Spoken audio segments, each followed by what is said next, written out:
এক 12 ভাতারি আমারে নিয়ে ভিডিও পোস্ট করছে। সেই ভিডিও আমার ফ্যান ফলোয়াররা কম করে হলো 100 জন আমাকে শেয়ার দিছে, আর কমেন্ট বক্স তো বইরেই ফেলছে, আপু সেই ভাতার বেসনিরে তুমি কিছু কও না কেন? তুই কি কইছস আমারে? মানুষ আমারে ভুয়া বলছে, এর জন্য আমার লজ্জায় অনলাইন ছেড়ে দেওয়া উচিত। ভুয়া বলে যদি লজ্জার হয় তাহলে তোরে কি কয় মানুষ জানোস নি? 12 ভাতারি এত মারানি। আমি অক্টোবর মাস থেকে জাপানিজ একটা বড় কোম্পানি ব্র্যান্ড অ্যাম্বাসেডর হিসেবে কাজ করব। সো ওই কোম্পানির সিইও গতকালকে আমাকে মেসেজ দিয়ে বলছে আমার ভিডিও তিনি কন্টিনিউ দেখে। এর জন্য আমি চাইছিলাম না তোকে বাংলা ওয়াশ দিতে, বাট মানুষের যন্ত্রণায় আমি আবার চলে আসছি তোকে কচু দিতে। তো তুই কি কইছস? আমার কোনো যোগ্যতা নাই, আমি আমার জামাই পা ধইরা বিদেশে আসছি। আমাদের প্রবাসী বউদের এটাই যোগ্যতা। আমাদের স্বামীরা ভালোবেসে আমাদেরকে লক্ষ টাকা খরচ করে এরকম একটা লাইফস্টাইল দেওয়ার জন্য এরকম ভালো একটা দেশে নিয়ে আসে।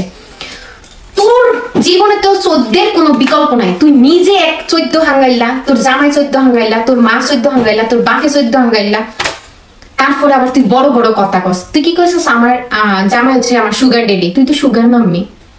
আর তুই তো হত দরিদ্র স্বামীরে ফালাই দিয়া, তোর সন্তানরে ফালাই দিয়া তুই সুগার মাম্মি হইতে আইছিস আরেক বেটার কাছে। ওই বেটার বউ থাকা সত্ত্বেও তুই ওই বেটার কাছে পরকিয়া কইয়া বিয়া বইছস। আবার তোর কিন্তু স্বামী শেয়ার ছাড়া মজা লাগে না, এলিগে তুই তোর ভাতার বেচছস। সেই ভাতার বেচার বিউ দিয়া এতদিন চলছস। এখন পারস না দেখে চাইন্সার ডিডে আইনা চাকর বাকর আইনা বিউ বাড়ানোর চেষ্টা করতেছস। তোর মতন ভাতার বেচা বিউর কপালে ইতিকে ভুয়া বলায় এবার রীতিমতো লাইভে এসে তিশাকে ধুয়ে দিল ইতি। ইতি তার লাইভে বলল তিশা নাকি 12 ভাতারি, এমনকি ও 14 গোষ্ঠী নাকি 14 হাঙ্গায় না, তিশা ভাতার বেঁচে খায়। আবার লাইভে এসে তার নামে বড় বড় কথা বলে। রীতিমতো তিশার মুখে এবার থুতুও দিয়েছে ইতি।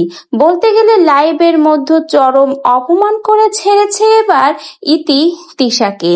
এমনকি বলেছে তার যোগ্যতা আছে বলে সে সুগার ড্যাডি বিয়ে করে ইতালি গেছে, তার মতো তো ভাতার বেচে সে খায় না। মানে রীতিমতো তিশার সকল কুকীর্তি, এমনকি তিশার পরিবার সহ সকলকে চরম অপমান করে ছেড়েছে এবার ইতি তার লাইভের মাধ্যমে। তো ভিউয়ার্স, এরপরেও যদি তিশা আপার লজ্জা থাকে তাহলে কখনোই হয়তো আর কাউকে নিয়ে এভাবে কথা বলবে না। কারণ আজকে লাইভে ইতি যেভাবে তিশা আপাকে লজ্জা দিল এবং তার মুখে থুতু দিল, এরপর যদি তিশা আপার বিন্দুমাত্র লজ্জা থাকে তাহলে হয়তো বার কখনো ইতিকে নিয়ে কথা বলবে না। কারণ ইতি কিন্তু আজকে চরম লেভেলে অপমান করেছে তিশাকে।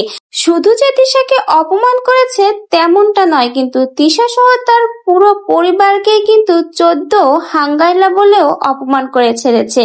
এমনকি তিশা যে কুকীর্তি করে বেড়ায়, ভাতার বেচে খায়, সমস্ত কেচ্ছাই কিন্তু এবার ইতি তার লাইভের মাধ্যমে তিশাকে বলে সকলের সামনে তিশাকে চরম অপমান করেছে। তো ভিউয়ার্স, লজ্জা থাকলে কি আর তিশা কখনো ইতিকে নিয়ে আর কথা বলবে বা অন্য কাউকে নিয়ে কথা বলবে? আপনাদের কি মনে হয়, এত অপমান হওয়ার পরে কি তিশা চুপ থাকবে?